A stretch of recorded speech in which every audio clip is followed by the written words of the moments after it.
President Buhari and Senate President Ahmed Lawan compare notes on dismantling and niggling obstacles to national security and stability. The toll of insecurity on productivity in the rural areas is on the front burner. We will discuss the efforts by communities and government to return these areas to relative calm for agri-business to take place. Also on Political Update today, Eastern groups wade into the face-off in Imo State, appeal for calm. Strap in for the next half hour for another ride through the labyrinth that is the Nigerian political space. I am Fisai Ogunfuyi. Welcome.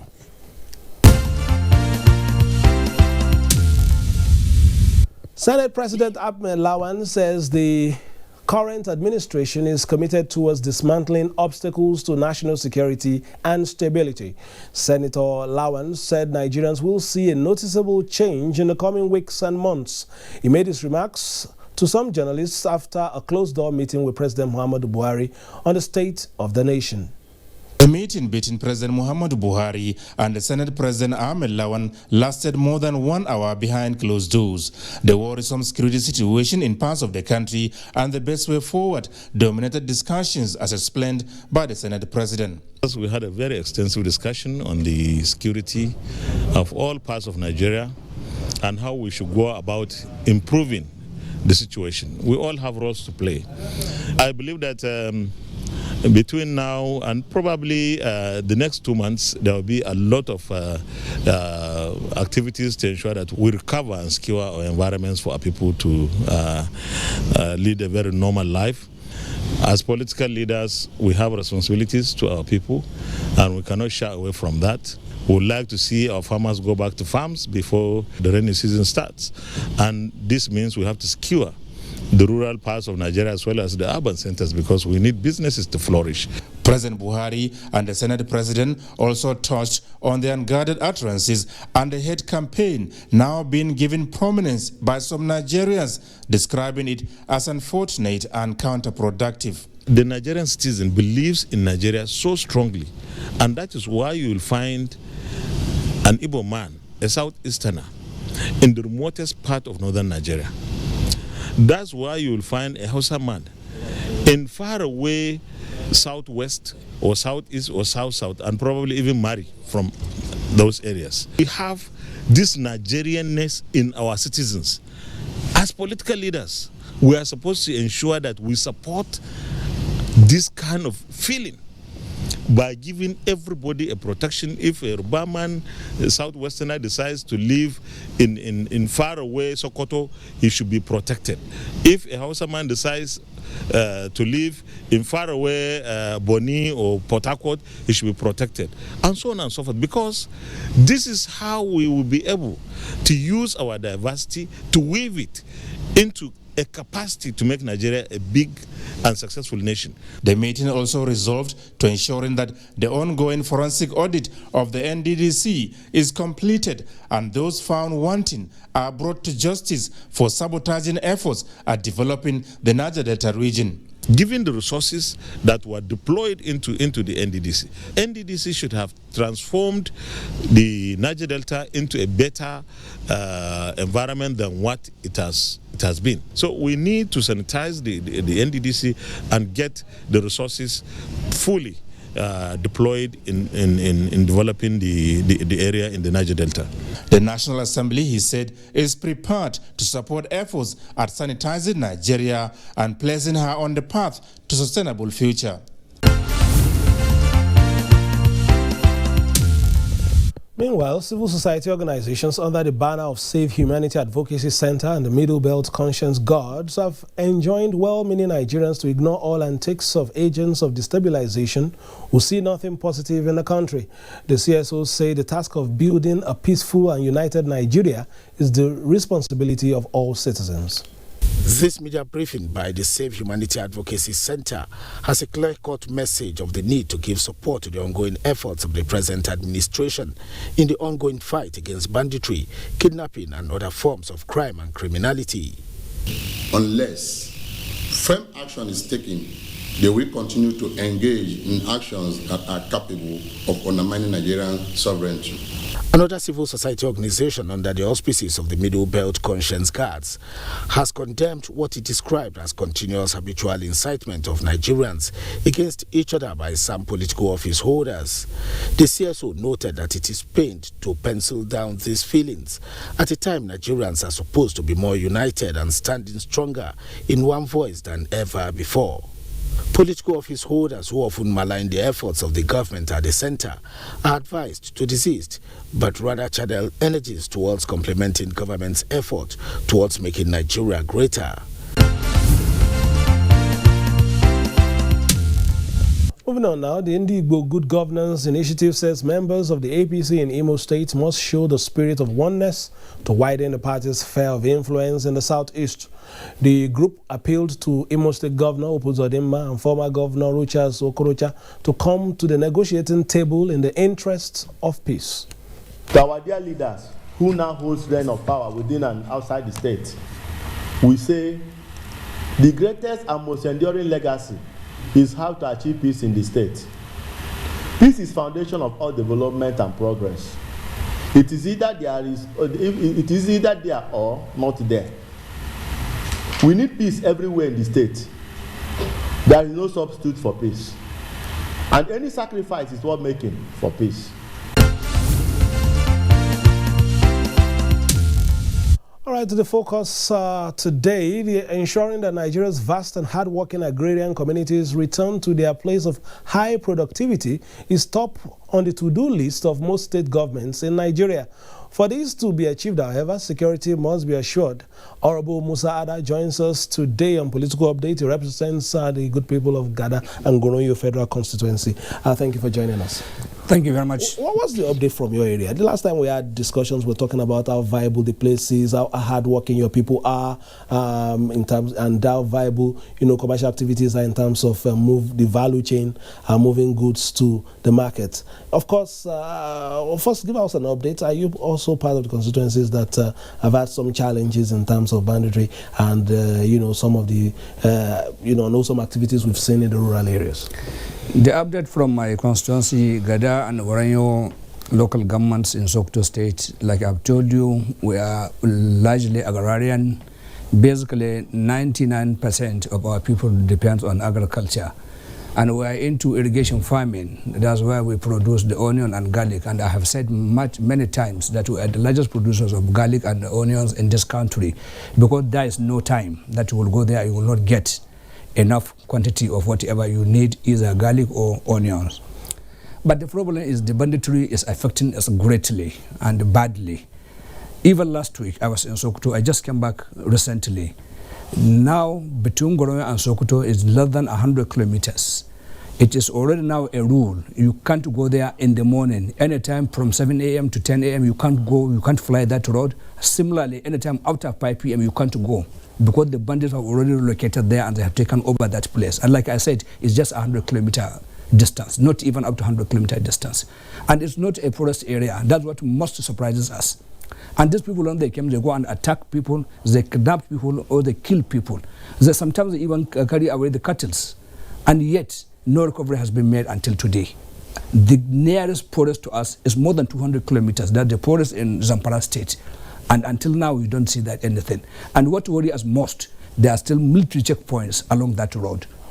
And we find these military boys there harassing these innocent citizens, stopping everybody, queuing for a very long period of time. Sometimes people are alleging, I have not seen, they are collecting money from the drivers.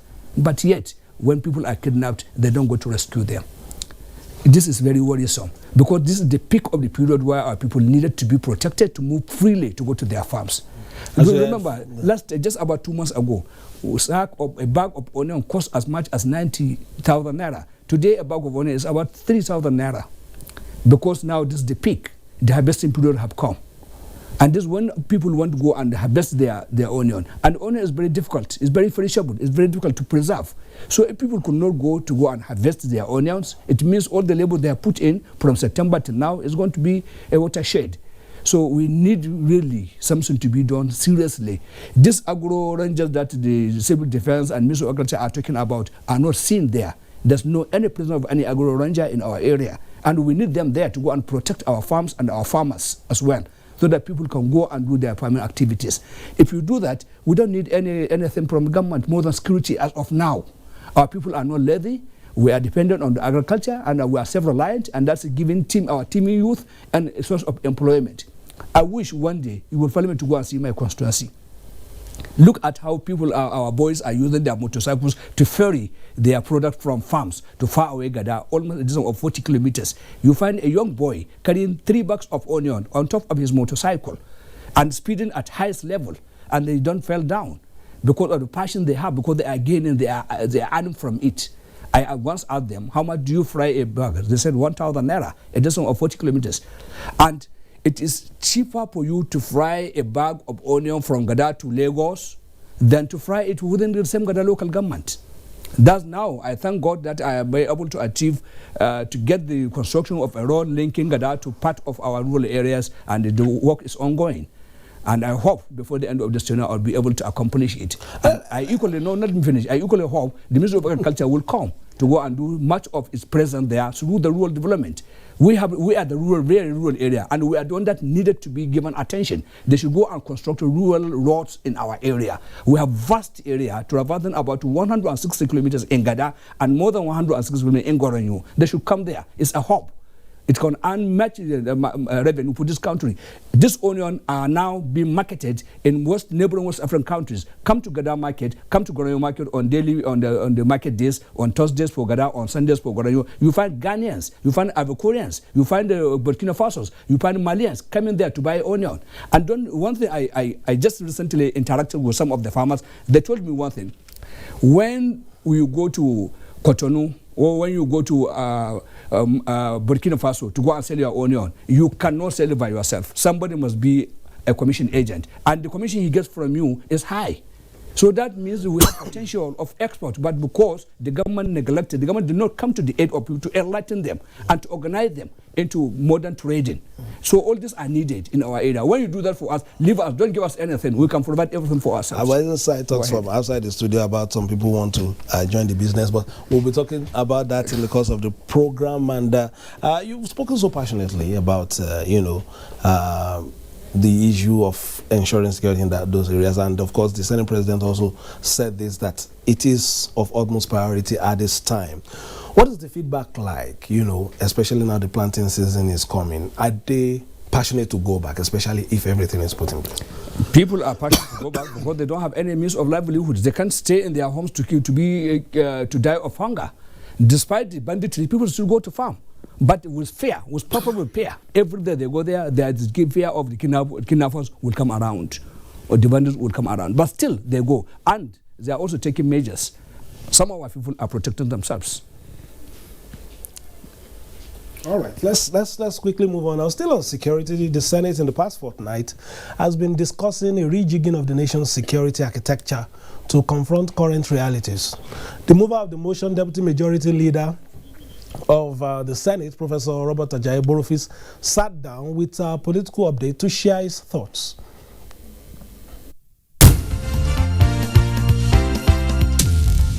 It's a very serious problem confronting us as a nation, and it is very, very important for us to see it as a problem confronting us as a nation, not any ethnic group.